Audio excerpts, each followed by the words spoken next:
There's one sister, I remember she's contacted me and she's got a hijab picture on Facebook. She says, brother, were you in Guantanamo? I said, yes. She said, so was I. I said, well, there weren't any females in Guantanamo as prisoners. She said, I wasn't a prisoner.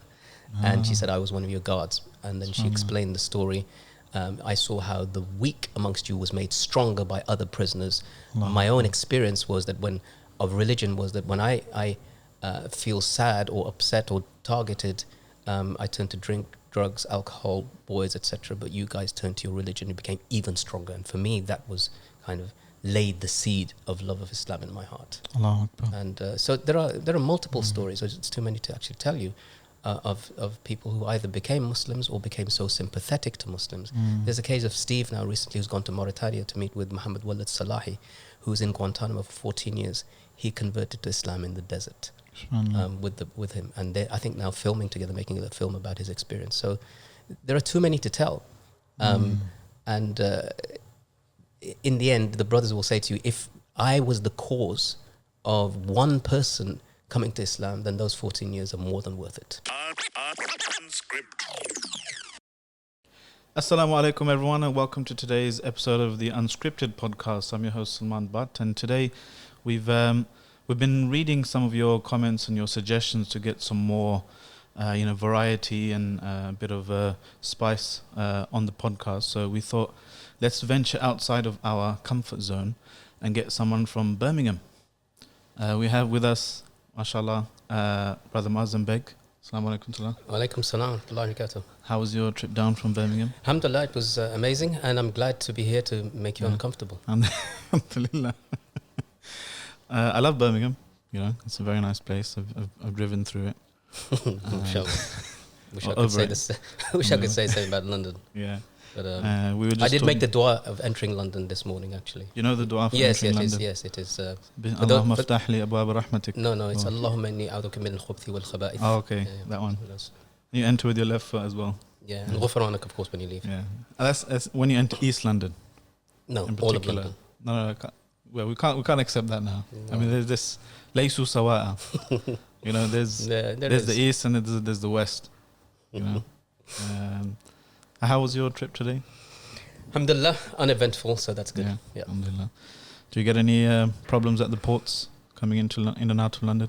No, but my visa restrictions have been lifted now, so it's not too bad. You still don't have your passport, do you? No, the passport was taken away 6 years ago, despite the fact police declared me innocent. Actually used those words, but I still don't have a passport. That's quite rare, isn't it, for police to declare someone innocent? Usually just say not guilty, right? That's right. So they went above and beyond what the statement was. So they said that, to quote, Moazzam Begg is innocent. But is it innocent doesn't mean that you're still not going to be targeted by the security services. Well, I mean, I wanted to have you on the podcast for a while, not just to talk about your history and the lessons from, your time in incarceration and stuff, but because there's a lot of you speaking about that online already, and many people, mashallah, know the story. I wanted to get to know, get under your skin a bit and get to know the real Moazzam Begg. That sounds a bit weird, but carry on. I don't mean, it's unscripted, of course, so we don't have kind of clear question answer or anything. But other than the script that you showed me. Yeah, that's secret. That's a secret. We don't talk about. In fact, we'll just delete this part now. Sure. Okay. But what was I going to say? Yeah, one thing I like to ask brothers who've been around for a while, mashallah, to learn from their experience and their wisdom and their grey hairs, is to I ask them, what advice would you give your younger self? So I don't know why, Salman, but when I see you, the first thing I want to do is burst out laughing, and I'm trying to maintain my composure and think. I've got this thing ready. You're asking me serious questions, so I have to be serious. What advice can I give to people? Keep learning. Life is a journey. And what advice would you give to your younger self? So imagine, I don't know, put words in your... Don't. Actually, I was meant to do this one. No, I've heard that sound enough times. Yeah. It's hard to say, because I was growing up at a time where it wasn't Islamophobia, but there was racism, anti-Paki League, anti-black organizations. Yeah, literally. National Front, British movement. I got beaten up by skinheads by myself. The difference was, I think, for my generation, is that we fought back. literally we took to the streets and we fought back, set up gangs that were mixed from Irish, Asian, Black, and we responded back. It was part of growing up, part of youth, and part of we're not going to take that. What time period is this? Late 70s, early 80s. Wow. Yeah, sort of. So I was thinking 90s or something. So no, by the 90s. You're much older than you look, mashallah. Well, let me rephrase it this way. You look much younger than you really are. Wait, let me... never mind. Never mind. Swiftly. So late 70s, early 80s. Yeah, early to mid 80s, yeah. Mid 80s, yeah. So that's when I was born. MashaAllah, tabarakallah. Not too... yeah. So that's pretty much when that game changed, isn't it? Kind of mid 80s. Someone that was born. It is. And that, of course, set the scenes for what we're doing today.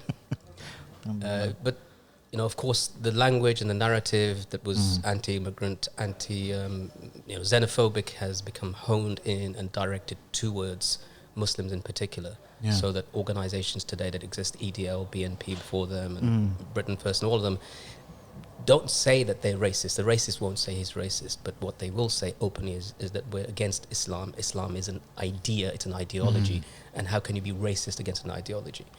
So it's fair to is it fair to say that those people who are chasing you down the streets and kind of trying to beat you up, 30 years ago, 40 years ago, that kind of discourse has just superficially morphed into an anti-Islam or anti-extremism discourse, but there's underlying kind of motivations. It's not even superficial. It's actually the stated aim and objective of these organizations. In fact, it's the stated aim and objectives of some governments in some places, whether it's capitalist America with its war on terror, or whether it's communist China with its what it's doing to the Uyghurs of East Turkestan. The narrative is very specifically about Islam. But just to say, the skinheads, although they chase us up the roads, I want to be clear, we chase them right back. Take that, skinheads. Yeah. Grow some hair too. I think we need to check the room before we make any bold jokes, but we have to be bold in our absolutely. Options, yeah, mashallah. There you go. Not many people get that. No. That button pressed when it's something Dave says. So mashallah. Boom, boom. So, what advice would you give your younger self then in that era? Because it sounds like what you did was the right thing. Standing up for your communities and chasing them back and that kind of stuff. If there's any one thing I would say is that one of the difficulties that we've had as Muslims in particular today, and perhaps immigrants in the past that were not united, is unity and the whole concept of being united. Allah subhanahu wa ta'ala tells us as Muslims, وَاعْتَصِمُوا بِحَبْلِ اللَّهِ جَمِيعًا وَلَا تَفَرَّقُوا. And if there's anything that I would have advised myself back then in hindsight, it would be to work towards unity. Work towards your deen, understand what your religion is. SubhanAllah, one of the reasons I would say, there are many reasons I started practicing, but one of them was because I got beaten up outside a masjid, almost kicked to death by skinheads. And if you allow me to tell you that little story, I was walking with a group of friends. We were about 17 or 18 years old. And we went past this famous pub called the Mermaid on Stratford Road in Spark Hill. And a bunch of skinheads... we must have, from the old days, heard about it. A bunch of skinheads came out. And one of my friends started to fight them. He was a taekwondo champion, so he thought he'd try his luck during firing his machine gun kicks. And he got a couple of them, and then they surrounded him, and then they beat him up. What I did is I ran away because that was the best thing I could do.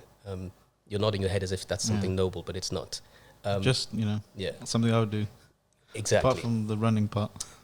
I'd walk away swiftly. Okay, swiftly. I stopped while I was running. I turned around, looked at what was happening to my friend, and I made a decision. And I ran back into the crowd and dived on them, tried to pull them off, got hit them. Yeah, I would have done that as well. And they left him, and then they jumped onto me, and they beat the living daylights out of me. Steel toe-cap boots in my head, in my face, all over my body, beer bottles, and I covered up. I didn't know my religion really that well, but I knew, as I do now, مَنْ قَالَ آخِرْ كَلَامُهُ لَا إِلَهَ إِلَّا اللَّهُ دَخَلَ الْجَنَّةِ. So I screamed out, لَا إِلَهَ إِلَّا اللَّهِ, not with that accent, with لَا إِلَهَ إِلَّا اللَّهِ. I said it like that. Allahu Akbar. Yeah, exactly. And subhanAllah, this is right outside the masjid. It's called Baygham Islam, the Masjid of Islam, a mosque that I'd never been in. And they stopped beating me. And it was a miracle, because the next moment, that miracle manifested itself. There was a police car that came around the corner. Wow. And they all ran off. And I was arrested.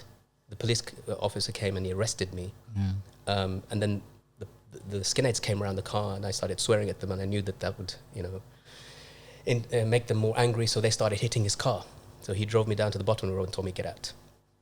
And then eventually I went to the accident hospital with my father, and there I found several of these skinheads. We damaged them more than we thought so. One with a broken nose, one with bruises, one with whatever. And we were about to start the fight there, and then I was arrested. And that was my first encounter with the law. Alhamdulillah, the case against me was dropped, and the skinheads got charged with some kind of assault. But that was my first encounter. MashaAllah. And that was like a personal experience for you on the road to Damascus moment, or? Yeah, I spent the night. I spent the night in the police cell, and I have to say that still remember that as a waking up moment. But I never felt bad, and my father never felt bad for what I'd done. He never said that what you did was wrong. You defended yourself and you fought against these racists. Alhamdulillah. Yeah. You've spoken about your father a lot in the past, raḥimahu. What was his impact on you, kind of growing up? Because a lot of people they look at your story and they think, why the hell does this man not become a terrorist? If a lot of people. If you ask America or the British government, they'd say, well, he did. Never let the facts get in the way of a good demonization. Absolutely, yeah. But mashallah, you've heard this all before. A lot of people they go through, they experience state kind of suppression and repression of their rights and stuff, and every man has his breaking point, I suppose, and they break and they become psychotic killers or something. What do you think about yourself, your own journey, apart from, or as how did it's obviously all in Allah's hands, guidance and keeping people steadfast, but what mechanisms do you think Allah used to help you along your way that maybe we can draw lessons from? Well, one of the verses that I often think about and quote and try to relate to is when Allah subhanahu wa ta'ala says, Ya ayyuhalladhina amanu kunu qawwamin lillahi shuhada'a bil qist wa la yajrimannakum shana'ana qawmin ala alla ta'dilu i'dilu huwa aqrabu lit-taqwa. That you believe and stand as just witnesses for Allah, and do not allow your animosity or hatred of people to cause you to be unjust towards them. So as a result of that, I always think this verse means to me that my oppressors, my tormentors, my jailers, my abusers are not my teachers. Rasulullah sallallahu alaihi wasallam, the Sahaba, the Prophets, the Anbiya, and the Rasul, I take my lessons in life from them. But to go back a little bit, actually, a lot of my principles were taught to me by my father. My father was, Allah yarhamu, he was not, I wouldn't call him a deeply practicing person, but he taught me some very important principles about Islam. As a child, I used to go to a Jewish school and learn from the Torah, but when I came home, I'd go and do Quran classes. And my father would teach me about ancient stories from his family. Our family tree goes back 300 years. It says that Mirza Abdurrahim Begg was a soldier in the army of Aurangzeb, the last Mughal emperor. So we have that shajara, or that tree that goes back. So he'd always tell me about where our lineage came from. And he was very proud about kind of a military history that we were part of. And principles, he always used to tell me how he'd stand up for weaker and oppressed people in school or where he's coming from. He grew up in India during the partition period. And he said, always stand up for the truth, always fight, and never allow yourself to be bullied or cowed down. My father was a bank manager. He wasn't, but his background, he was brought up by a captain in the army. Assalamualaikum guys, sorry to butt in, but if you're enjoying this podcast, please head over to islam20c.com/donate to help us make more. And if you're not enjoying it, head over anyway and help us make better ones. That's a lot of people.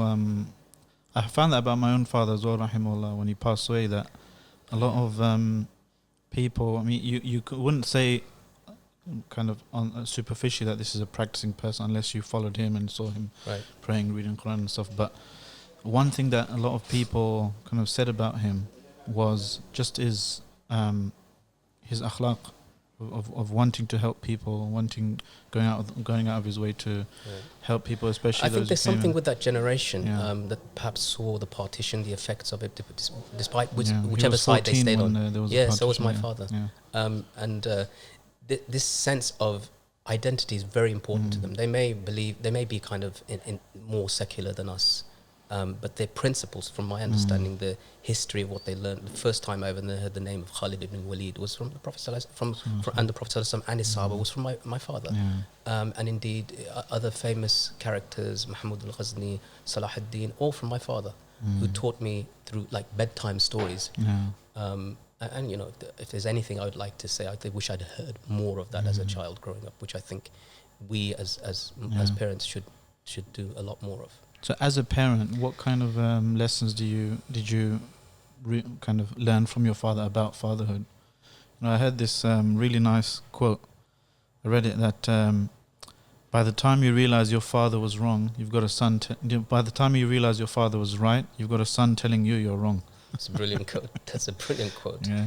And I'm always thinking about that, about thinking ahead, because my kids, they're not teenagers yet. You know, my eldest is almost 10, mashallah. So I'm just thinking ahead, you know, how to, because for me the more important things are in tarbiyah, in raising our children, are not necessarily exactly what you tell them, but the kind of messages that they just absorb from you, and the feelings and the narratives and the stories and the sentiments that you kind of imbue into them. And I'm trying to think, what was it about people in our father's generation? You know, you kind of get a sense of pride in your, like you mentioned, you know, the lesson behind the lesson, i.e. being confident in your identity, being proud of who you are. This is despite being in an overtly hostile place. Do you think it's because of that hostility that it made the previous generation double down in preserving the identity and the iman and the even in your family kind of tree? Is it because of that hostility, or? I think that I think they faced less hostility in terms of because they weren't growing up with the kids competing for spaces, competing for power or money or wealth. They were kind of the immigrant generation, but for us, we were competing with local kids, and so that's where the animosity happened. And so we faced that. We were our parents, I think, were very clear in their identity. They knew exactly who they were. We were conflicted, British, Muslim, Asian, Pakistani, Indian, whatever. Wait, did your father and your mother, did they feel that they were going to go back home one day, or? So my mother died when I was 6. Allāhu. So there was none of that kind of. And going back home really was. My father and his family, they were muhajir, so they made hijrah from India proper, from Hyderabad, Deccan, to Pakistan. So then they made another hijrah. So I don't think there was no sense of going back home. It was, this is it, we planted our feet here, this is where we're going to be. The discussions about hijrah from Diyar al-Islam to Diyar al-Kufr didn't exist in that time at all. Nobody had that sense. It's this is home. And we lived in the UK as if it was home. And that's how we were told. The resilience, I think, that his generation had was across the board. I hear it from many people, and I think their resilience prepared for me. It's prepared me for my life today. If I hadn't had a father who I had, I believe that I would have broken at the first hurdle. So growing up 70s, 80s Birmingham, with all the racism you faced, all the kind of clashes in the streets, do you think that made you feel less welcome or even more resolute to put your, I think a bit of both. I mean, I was a bit of both, being part of the gang. Because part of your generation is where I think a lot of the discourse about hijrah and going into the Muslim world somewhere to live, or establishing something in the Muslim world somewhere to live, that was the kind of soil it was happening in which those seeds were planted. It was definitely happening.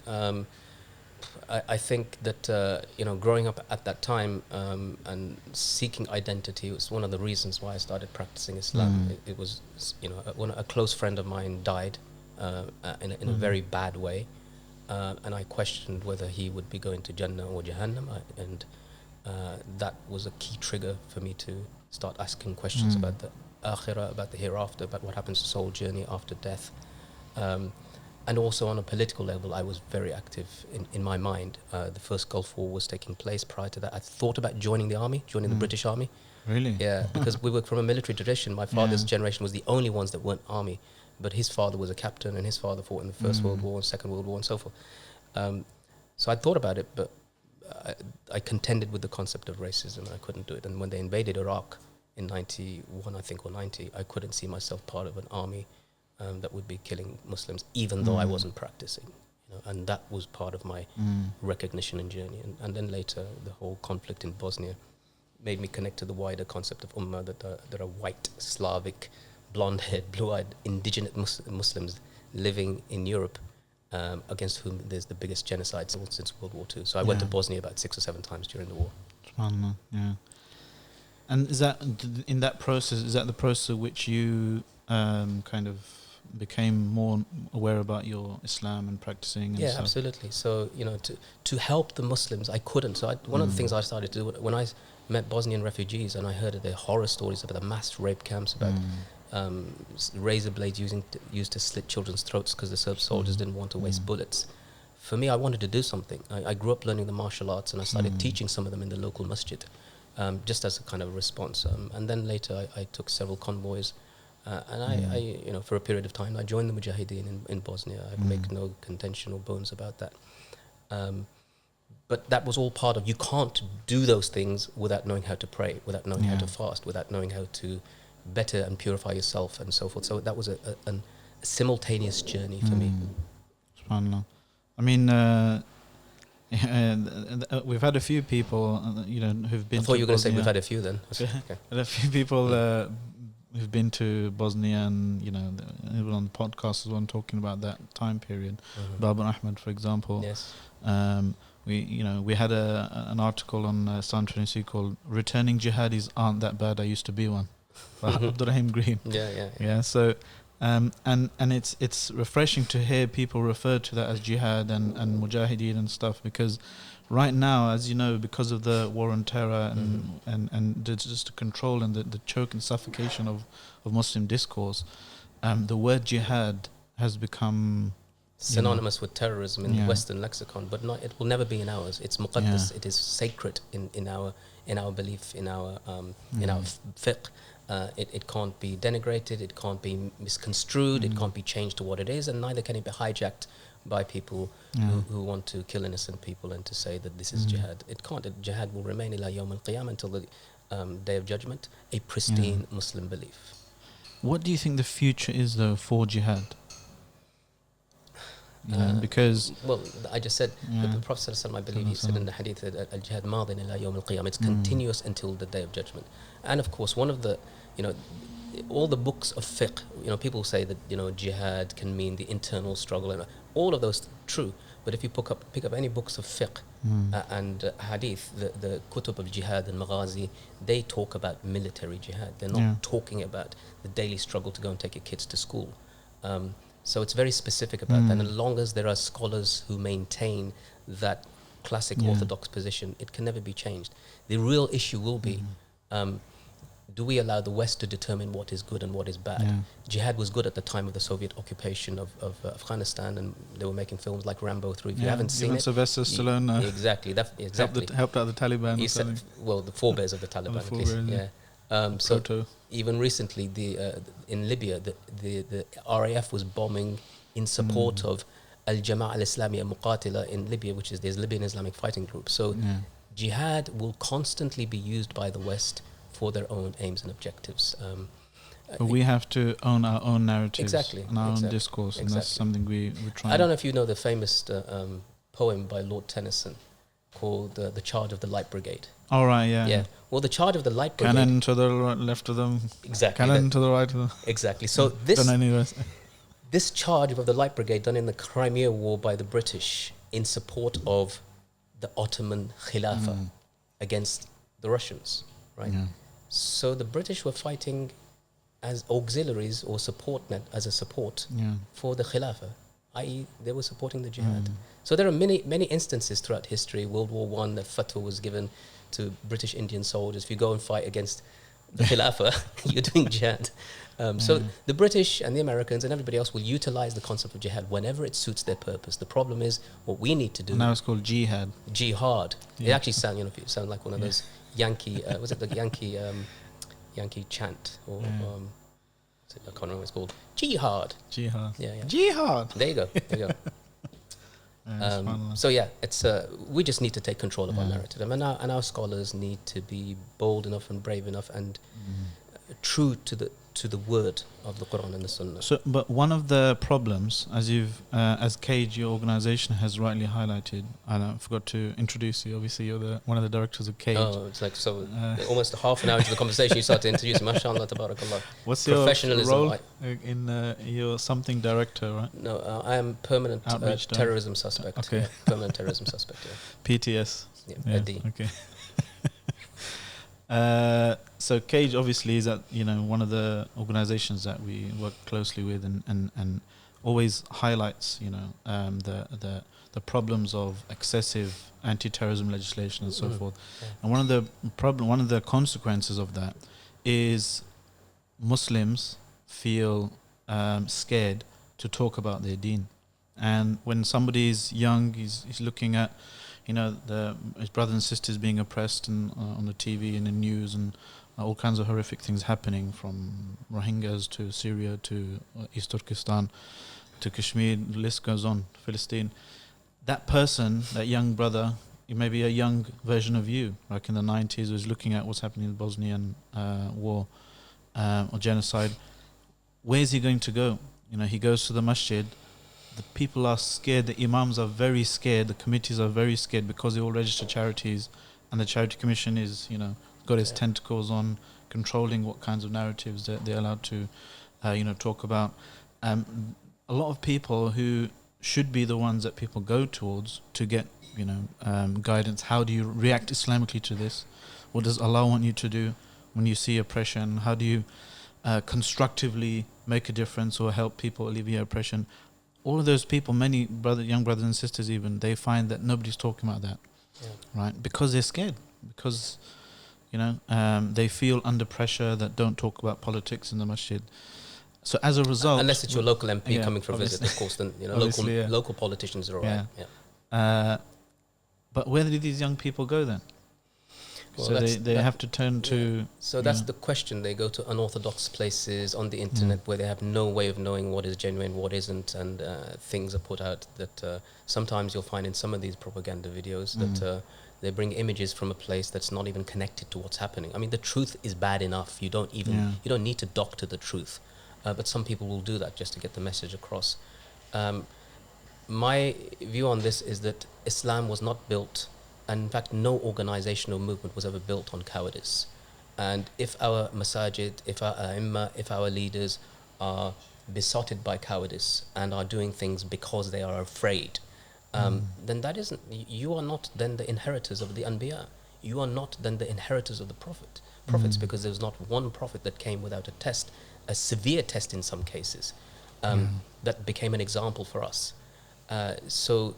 If you look at movements around the world, I mean, the most celebrated man in the world, arguably today, was Nelson Mandela, who convicted as a terrorist for armed resistance against the apartheid regime of South Africa. And at his sentencing, he says that this is a principle that I've lived all my life for, and is one that I'm prepared to die for. The world celebrates him not because he gave in and because he capitulated. They celebrate him because of the price he paid and was prepared to pay.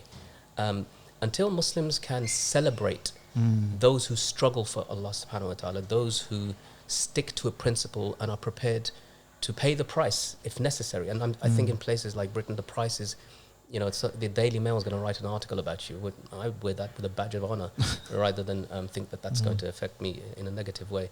But until our leaders... I mean, that's the irony, because over here in Britain, we have...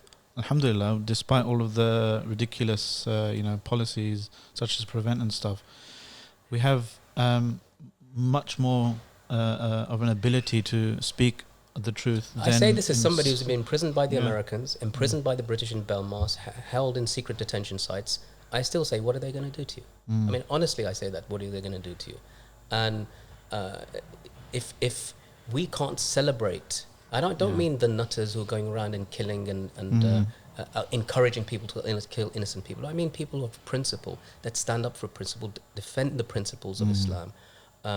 And there are many more, as we know, that the boundaries are being pushed across Europe. If it's not halal food, if it's not the hijab, if it's not the niqab, if it's not Muslim education or the introduction of SRE and so forth, all infringing upon and bit by bit through attrition, taking on the Islamic parameters. Who's in the forefront from the Muslims? And you can see that number is becoming less and less.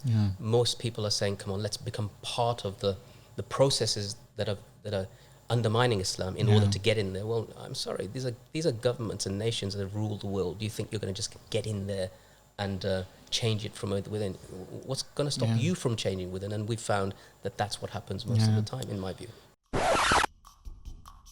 Assalamualaikum guys, me again, reminding you to head over to islam21c.com/donate to keep the lights on Islam21c. We pride ourselves on being independent and being funded by the grassroots community. I mean, I really, I'm always criticizing people who, are kind of just brushing aside imams and scholars and stuff and calling them sellouts and whatever, as using general broad brushstrokes. Sure. But we do need to speak to, even myself, I regard myself, because I'm a khatib at local masjids and stuff, and I try to, I see it as Don't make excuses now. Don't make excuses now that you sit in front of me. That's it. I got you. I see it as there's a place we need to criticize our khatibs, and I'm one of them. Even me, sometimes I feel, should I say this on, because the masjid I'm going to is a registered charity or whatever. Yeah. And we need that kick sometimes to say, look, the worst that can happen is far more benign than you're thinking in your head.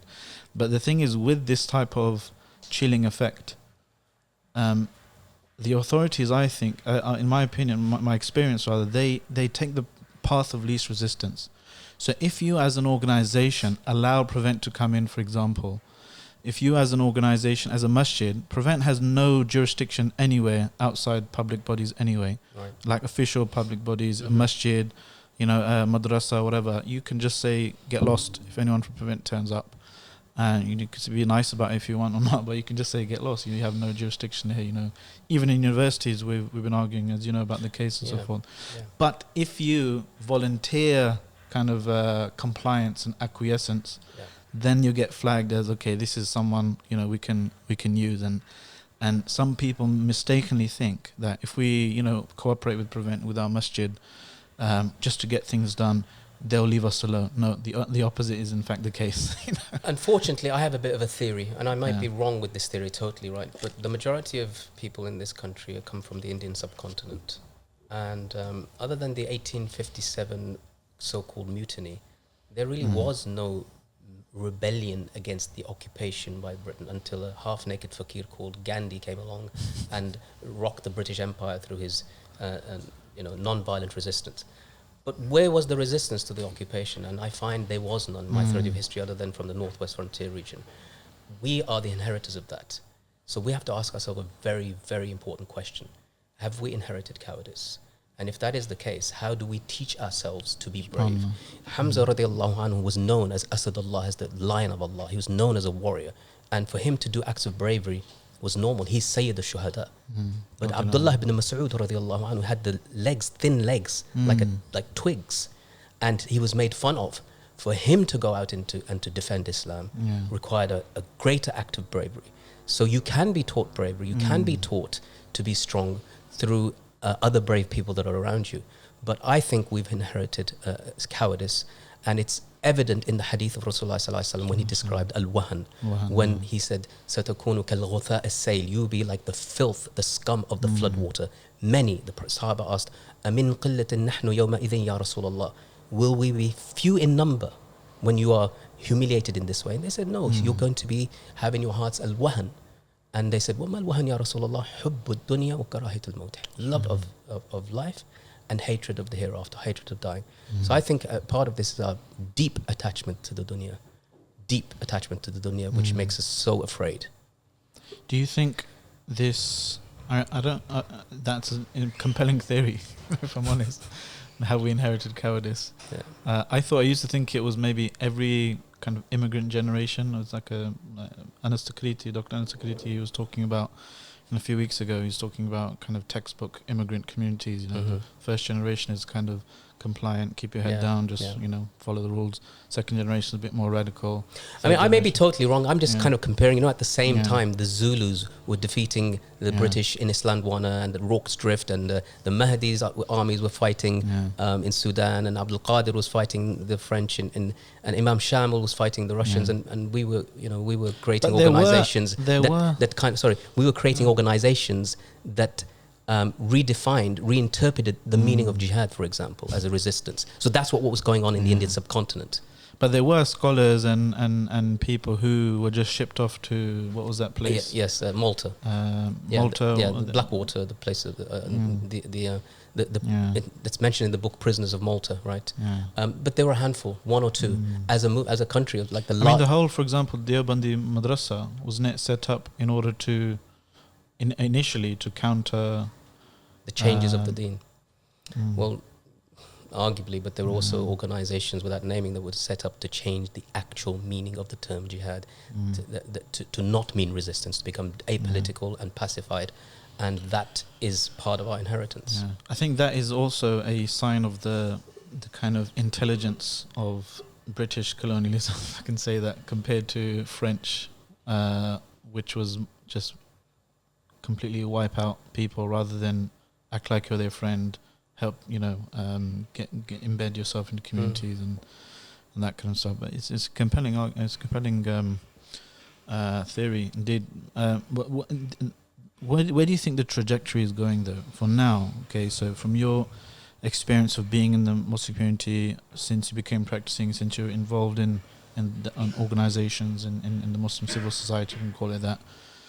What's the trajectory? Do you think people are getting more cowardly, or we're getting more brave and heroic? I'd like to think and more optimistic. Well, the good-looking part, questionable. Yeah. But seriously, I'd like to think and like to see. I've seen that when I returned from Guantanamo, it was mostly non-Muslim organizations that were campaigning on the issue of Guantanamo. Muslims tended to be terrified because back then, I don't know if you remember, the Guantanamo prisoners were seen to be told by Bush that these are the worst of the worst, most dangerous people on the planet. So all I can say to you, Salman, is boo, watch your back. But seriously speaking, over time, since those laws, there's been a Guantanamoization of laws in Europe and Britain, slowly but surely, based on secret evidence, our rights being removed in various laws that have passed through, to the point at which nationalities of Muslims are being revoked en masse. So Muslims have started to see that slowly. Maybe in the beginning they didn't want to, and now they are forced to. And that's caused them to wake up. And we've seen this through a swell of support for Cage around the country. Our events are jam-packed, wherever, by Allah's grace, wherever we turn up. Is it mostly younger people, though? Yes, a lot. Yeah, it is the youth in the universities and beyond. So, sort of community events, jam-packed, with Muslims from across the board, from whichever school of thought they happen to come from. And that's the thing that I've always believed in and worked for since my return, is that we need to be unified as much as we can to the lowest common denominator. I mean, one of the things that a lot of people say is Muslims are going through something similar, perhaps worse, of course worse, than what the Irish community went through during the time of the Troubles and the IRA and that kind of stuff. And I think there's a lesson in that for us, because, I mean, I know I was just a kid back then, but I'm not sure many Muslim organizations would campaign for the internment of Irish people. Well, we didn't campaign for it, we campaigned against it. I don't think we did that either. So I've been to Northern Ireland many times. I actually had the honour of opening the Museum of Free Derry, which was the site at which the Bloody Sunday Massacre took place. And I've met with many former prisoners and people who've been part of that movement. And one thing you'll see is that they celebrate their prisoners. They've got museums that are dedicated to the struggle of the Irish Republicans, whether you agree with them or disagree with them. Their most famous man is a guy called Bobby Sands, who went on to hunger strike and died hunger striking. He won. I mean, this is a lesson for our MPs over here.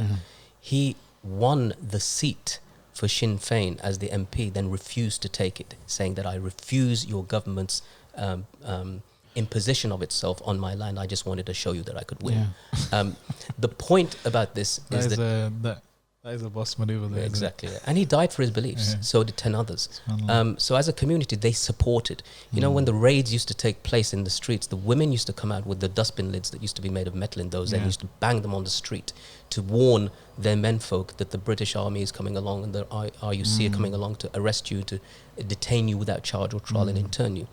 So unfortunately, internment has happened in Britain. 16 men after 9/11, North African, Middle Eastern, were detained in Belmarsh without charge or trial. There wasn't a hoot from the Muslim community. There were other organizations who were talking about detaining people without charge or trial is unconstitutional, but Muslims were not talking about it at all. So that's a far cry from, you know, complaining about non-Muslims being affected. You know, even if you know, your fellow Muslims are being affected and your community is quiet, that's. But I mean, right now, I think this is an important lesson for us to remember that we talk about first they came for the Muslims, and that kind of, they didn't come to Muslims first. First they came from a bunch of other people. They came for everybody else first. So and then they honed in their skills. And actually, one of the things, subhanAllah, I learned from the Irish is that they used what's known as the 5 torture techniques on what's known as the hooded men. There were 11 hooded men from the Irish Republican prisoners who were subjected to torture techniques. Those torture techniques were perfected on them, and then as a template used on us in Guantanamo. So again, we remain silent on those issues. They come back to hurt us, and we wonder why nobody's coming to help us. But again, you're thinking the trajectory is a good one, because you know we want to present an empowering narrative to activate people. As I said, you know, we need to find our heroes from amongst our communities. There are different ones, brothers, sisters who've taken a stance, who've done things, and we see them on our social media. Give some examples, not mentioning names if you don't want, but just to give. I mean, there are several people. There's a sister, for example, you know, she was teaching her in her class at school. She said that showing children videos of the 9/11 attacks was not appropriate for kids that are under a primary age. And she fought, and alhamdulillah, she won, and she took a position. And they tried to say that she's connected to radical organizations. She went to school in Al Morocco, as if that in itself was something which is possible, right? But all of those things, she took a stance, and alhamdulillah, she won her case. And so there are people who take little signs. There's yours, of course, of your position of how you were called, quote unquote, extremist and something that can't be. So as long as we can't, something that can't be defined, as long as we've got individuals that stand up against oppression in whatever form it is, and I'd say these are light forms of oppression. And then we have others, individuals like my best friend Shakir Amr. He was in Guantanamo for 14 years without charge or trial. You can't imagine that. He has children born and raised in Battersea in London, and he walks amongst us. This is like, most people can't imagine what he's gone through, but he'll never pass a person without a smile. Is he still in the UK? Yeah, of course, alhamdulillah. We meet regularly, and my point about somebody like him, if he was to give you an advice, he'd just say, keep smiling. Never give up your smile. Tabassum fi wajhi akhika sadaqa. Smiling in the face of your brother is a sadaqah. And to look at him and all the other Guantanamo prisoners that I speak to from around the world, it's the same thing again and again and again. They may not have been the best of people from before, but after their experience, they've become an example. And I think it's important for us to celebrate those who've struggled in our community the way that others have. Do you think they receive the kind of welcome they deserve? On a community level, yes. I mean, when I walk with Shakir, for example, or some of the other brothers in places, they come and take selfies. They he's from Medina, and he kind of laps that up. So they kiss his hand. But alhamdulillah, this is it's a ni'mah, it's a blessing. People they say, brother, we really can't do anything. Meaning, I'm too afraid to do anything openly. But I support you guys, and we get that so much. It's hard to quantify. Yeah. I mean, just the act of giving moral support is so important. I mean, I'll talk a bit so you can take a sip of your bubble tea. A sip or a bite? I think this lovely Quaker Street coffee and bubble tea, who've kindly given us this. This is something that you eat and drink at the same time, right? You chew it. So it's the first time I'm trying it, because I had a bad experience with bubble tea in the past, not from here, somewhere else. But it's quite nice, mashallah. I think you'll get 10% off if you mention Islam 21C. And they won't go to me. So if if you don't like me, you can still come and benefit from the discount. Assalamu alaikum guys, last reminder I promise. Head over to islam21c.com/donate to help this movement get to the next level. So we have genuine, high quality media articulating Islam in the 21st century and developing confident Muslims impacting the world for the better. How's Ali Al-Marri? I wanted to talk about I haven't spoken to him well. for a while, but Ali Al-Marri, alhamdulillah, he's good. Interestingly, there's a film that's just come out. It's called The Report. If anybody hasn't seen it, they should. It's on Amazon. And it's about... The Report. The Report. It's about the process that certain investigators from a United States Senator's office managed to produce a report on the CIA and the torture program that carried out against Abu Zubaydah and others, in which they waterboarded and tortured over 119 prisoners. Yeah. There's a character in there who's called Ali Sufan, who was the... Yes. So Ali Sufan now has maneuvered himself to be the good guy amongst the FBI. But I know from my own experience, and indeed in Ali Murray's case, is that the FBI were directly involved in the torture on US soil and off US soil. So Ali Sufan is in that, and he's seen to be, as he's proved himself, as a kind of the good guy that's against torture.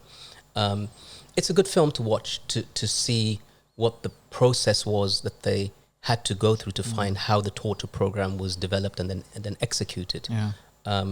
But what it doesn't do is, again, humanize the prisoners. They're just a bunch of bearded guys who are being tortured, and well, that's what happens. Now, we talked about dehumanization recently with Dr. Uthman Latif. His postdoctoral research is on that. It's on empathy and conflict and dehumanization as well. And one of the things that struck a chord with me, rang a bell when I heard you talking about when they would bring you into a new kind of prison, or I think it was Bagram or Guantanamo. They said you said they shaved your beard, and they, obviously they strip people, they shave them, and they just put a number to them. Yeah. And he said that was something that was very consciously done by or advised by Adolf Eichmann and people like that in Nazi Germany, that when the Jews were brought into the concentration camps, stripped them naked, starved them so their physical appearance doesn't appear human to you. Yeah. Because human beings are natural, the fitra is what we tend to recognize humanity in a fellow human being. And it seems in order to be a camp X-ray guard or whatever the different camps in Bagram, whatever, in order to have someone in that position, you need to have a kind of an intense process of dehumanization and othering of the So this is of course, as I said, I went to a Jewish school as a child, so I knew many kids who'd gone through, or their parents rather had gone through, or grandparents had gone through the Holocaust, and so I had a very strong sense of dehumanization and what that can lead to. I also heard from my father the story of the death carriages when he was migrating from India to Pakistan, which he saw. So I had a sense of that. And when we went through the process of being stripped naked, beard shaved, hair shaved, and watching it happen to somebody else and being violated physically and dragged around naked, your clothes ripped off with a knife, and soldiers taking photographs and laughing, that's exactly what went in my head. The first thing the only thing I could relate to was Nazi concentration camps and that imagery. I couldn't think of anything else. Yeah. As somebody brought up in the West. And not to say that what they did to us was anything near what the Nazis did. Of course it wasn't. It was 21st century. But when I was contacted by an American guard, Chris Arendt, that's exactly what he said. He said, I felt that like I had become the Nazi concentration camp guard that I'd used to read about when I was young. SubhanAllah. You mentioned though that some of them became Muslim even. Yeah, of course. Yeah. So there, it seems that if there's some good in someone, and we see this in the seerah of the Prophet ﷺ as well, that they said, I can't remember who it was, I think it was Shaykh Yas al-Qadi in his seerah thing, he mentioned, every mushrik that there was some good in was eventually guided to Islam. Of course. Even though they opposed, they fought against Protestant, they tried to kill the Prophet ﷺ. I'd go beyond that and say there were even mushrikeen who didn't come to Islam, who defended Islam. And the biggest example of that is Abu Talib. Yeah. And so we have within this community and within the lawyers for Guantanamo prisoners, many non-Muslims, some are atheists, some are Jews, who defended the brothers to the bone, to the teeth, and they're not Muslims. Who were actually guards? There's a whole series of there's soldiers. There were soldiers who embraced Islam there and then. There are soldiers who embraced Islam after, and all because of their experience in contact with Guantanamo prisoners. There are lawyers I know. I mean, in some cases, lawyers who'd been working on death row cases and had campaigned with Martin Luther King, that when they came across Guantanamo prisoners or their defenders from the Muslim community, they not only accepted Islam, they went on the Hajj just before they died. So there are multiple cases I've come across, there's too many to list, where former Guantanamo guards have contacted me and said that I used to serve there and I became a Muslim as a result of my contact with the prisoners. What kind of contact? Did the prisoners just give them dawah, or literally? I mean, sometimes a bit more. Well, so there's one sister. I remember she's contacted me and she's got a hijab picture on Facebook. She says, "Brother, were you in Guantanamo?" I said, "Yes." She said, "So was I." I said, "Well, there weren't any females in Guantanamo as prisoners." She said, "I wasn't a prisoner," and she said, "I was one of your guards." And then she explained the story. I saw how the weak amongst you was made stronger by other prisoners. My own experience was that when I feel sad or upset or targeted, I turn to drink, drugs, alcohol, boys, etc. But you guys turned to your religion, you became even stronger. And for me, that was kind of laid the seed of love of Islam in my heart. Allāhu. And so there are multiple stories. It's too many to actually tell you. Of people who either became Muslims or became so sympathetic to Muslims. There's a case of Steve now recently who's gone to Mauritania to meet with Muhammad Walid Salahi, who's in Guantanamo for 14 years. He converted to Islam in the desert with him, and they're, I think, now filming together, making a film about his experience. So there are too many to tell, and in the end, the brothers will say to you, if I was the cause of one person coming to Islam, then those 14 years are more than worth it. Allāhu Akbar. Better than red camels. Yeah. Just يريدون ليطفئوا نور الله بأفواههم. والله متم نوره ولو كره الكافرون. SubhanAllah. They want to stamp out the light of Allah, but Allah will perfect His light, even if the pagans detest it. Yeah. SubhanAllah. How are they treated? Those guards or it varies soldiers? It varies from place to place. One of the brothers, for example, there was one brother who came. Some might interpret it as treason. Well, one of the brothers, he actually came here to the UK, and then I travelled with him to Dubai, and we did an event actually, which was about the mirrored experience of ourselves. And they let you into Dubai? They did at the time, yes, they did. We had like hundreds of people turn up to the event because it was fascinating to see two sides. But he later wrote a book called Traitor with a question mark, because that's how he was treated. Everybody hasn't had the same experience. But I think even Sheikh Yasir Qadi met with him not long ago and explained how meeting him was fascinating, knowing that he'd been a soldier and he converted in Guantanamo. Allāhu Akbar. Yeah. I remember what I was going to say now when you were talking about when you're walking with Shakir Amir and people giving messages of support. I was saying that one day when the issue of Rabbani happened, when he got arrested for refusing to give over passwords, and that was actually linked to Ali Al-Marri's case. He had case files of Ali Al-Marri, who was a torture victim whose case they were working on. So mysteriously he had he was asked for passwords to those files, and he refused that principle, and he got a terrorism conviction out of it. That's lapsed now. But I say often, in a joke that I may have been to Bagram, Guantanamo, Belmarsh, and secret prisons, but I have a clean record. Rabbani, on the other hand, is a convicted terrorist, and we laugh about that. But for not giving a password. Yeah, exactly. But his conviction has lapsed now, so he's no longer. He's not a terrorist anymore. Not a terrorist. He's one of the good guys now. I guess. Well, I don't think he'd be a good guy if you're part of Cage, but that's part of our badge of honor as well. He's got a potential career as a reformed extremist now if he wants to make some money. I don't know about that. One thing Sheikh Haytham mentioned when that happened, he said, don't underestimate the importance of giving moral support to your brothers and sisters, because even Allah gave the Prophet ﷺ moral support. He said, I remember ما أنت بنعمة ربك بمجنون. Allah is saying, you are not a madman. They're saying that this, and that. You, by the blessing of your Lord, are not a madman. Yeah. Rather, you have the best character. And Allah praises the promises. And in that regard, subhanAllah, I remember the brothers, when Rabbani, despite him going to the police station and facing those charges and the conviction, the brothers turned up outside the court with chocolates and flowers and celebrating. I remember that. People were shocked. And they were shocked. And so on? we saw that as a moral victory, because you're now saying that basically terrorism, which is the use of violence for an ideological aim, well, where's the violence here? Where's the ideological aim? This is protecting somebody's rights, trying to seek justice through the courts and media about a person who alleges torture by Americans. And now you're a convicted terrorist for doing that. That's the ludicrousness of the law. Yeah. One thing I remember from that story of Ali al-Marri, because I spoke to him, we wrote some articles about his case, is that when he was being tortured, he was the one torturing his torturer.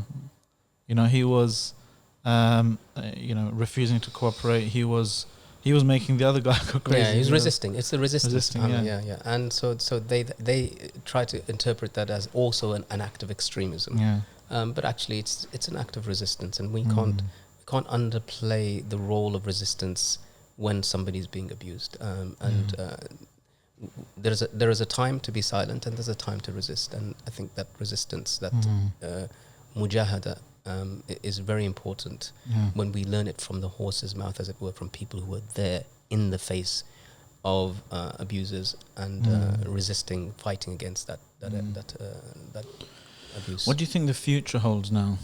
So, I mean, on one angle, I'm not going to ask you to predict anything, not a betting man or anything. Okay. But from one perspective, the trajectory is good for the Muslim community in that we're becoming, especially our younger brothers and sisters, are more outspoken. They find less resistance in themselves and less cowardice to speak out for their rights and so forth. I think it's fair to say that our community is feeling more like citizens and not subjects. Whereas maybe, this cowardice that you talked about before, feeling like, you have to just acquiesce to any authority being placed over you. Younger brothers and sisters are more radical, which is a good thing. They're holding the authorities to account. They're speaking out for their rights. So that's, alhamdulillah, a good trajectory that we want to encourage and we want to kind of nurture in our younger brothers and sisters. But when you look around at you look at the rise of the far right in Europe, Boris, and I've said Trump, his statements about torture as well. It works. I'm going to use waterboarding and stuff. What do you think the future holds in that regard? I mean, who knows? وَمَا تَدْرِي النَّفْسُ مَاذَا تَكْسِبُ غَدًا. The soul doesn't know what will transpire tomorrow. But despite that, I think we can see on the one hand that I think we're past that initial fear phase. We've seen that the war on terrorism is a perpetual war that will continue for decades on end.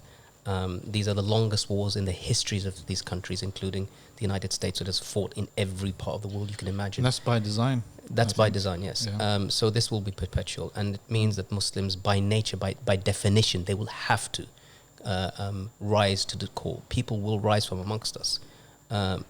And when that rising happens, then there will be a greater oppression. That's also going to happen. So we have to be prepared, and we have to prepare our future generations in that knowledge. لا تظلمون ولا تظلمون. Don't oppress and do not be oppressed. Those are equally from Allah subhanahu wa ta'ala injunctions that we should know, that don't harm people, don't allow somebody to harm you.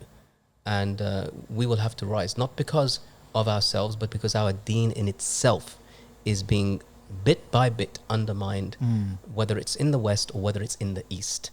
And in East Turkestan, it's blatant. Renounce the Shahada, eat pork, drink alcohol, have pronounce or sing the Communist Party manifesto. Here, it's bit by bit.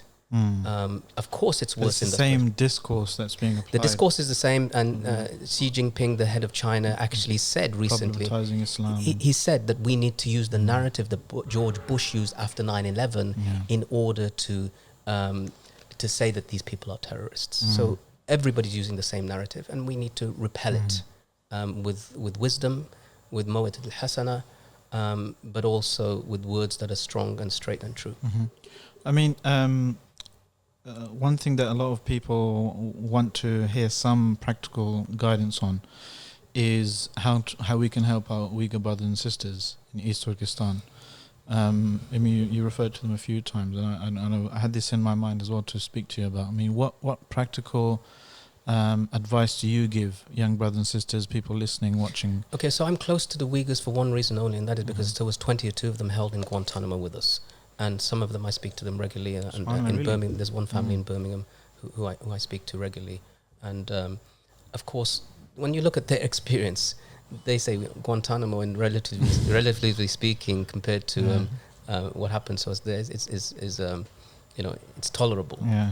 And that's what that's why I've learned so much about what's happening with them, and I'm continuing to learn.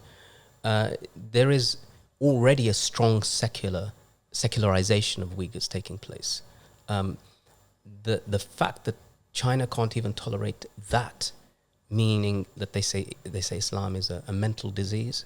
They want to eradicate it. They put 3 million people through these re-education camps. Children are put into orphanages while their parents are alive. A Han Chinese non-Muslim is sent to live in the family, and in some cases sleep in the bed with the family members, the wife, the children, and to impose that Sinoization of these indigenous Uyghur people. It's important people know, a lot of Ertugrul followers, but the original Turks, that's who they them, are. yeah. That's them. That's the Someone Turkestanis. said, one Uyghur brother, he said to me that East Turkestan is the world's first Islamic republic. Yeah, it was even before, obviously around before Pakistan. That's right. Yeah, it was I think in the 1920s they actually declared themselves Islamic republic. The China invaded and occupied it and annexed it. Yeah. And called it the Xinjiang province. Yeah, and which is why one thing we try and do in Sanctions is use the correct terminology. Yeah, East Turkestan. Yeah, exactly. And if you listen to the language, it's a Turkic language. This is the language that's spoken right throughout Kazakhstan, Uzbekistan, Tajikistan, Kyrgyz, and right across all the way to Turkey. And that's these are the forebears of that language. So one thing is obviously raising awareness about what's happening. That's something we should all do, and even making inkar wa munkar, speaking out against something bad, condemning something evil. That's in something desired Islamically as well. But is there something practically we can do in order to help? Yeah, so there are a few organizations that have listed and detailed, like with any campaign or anything, your knowledge is power. So if you go to something called bitterwinter.com, it explains and details some of not just what's happening to the Muslims, but what's happening to people of religion across the board in China. So the target are the Muslims, but Christians are also being targeted and other religious groups. So take our information from there. There are other... we recently, Cage did a tour here with a sister who came from Canada who spoke about very powerfully. You can go onto the Cage website and look at some of those videos about how she spoke about what happened to her family. Some of the Guantanamo brothers and themselves coming over here, not speaking about Guantanamo, but about what happened to their families there. So knowledge and that pressure now, the American government has recently blacklisted heads of the Chinese Communist Party and put sanctions against them. They're not doing it because they love the Muslims, but this is a political thing that's taking place.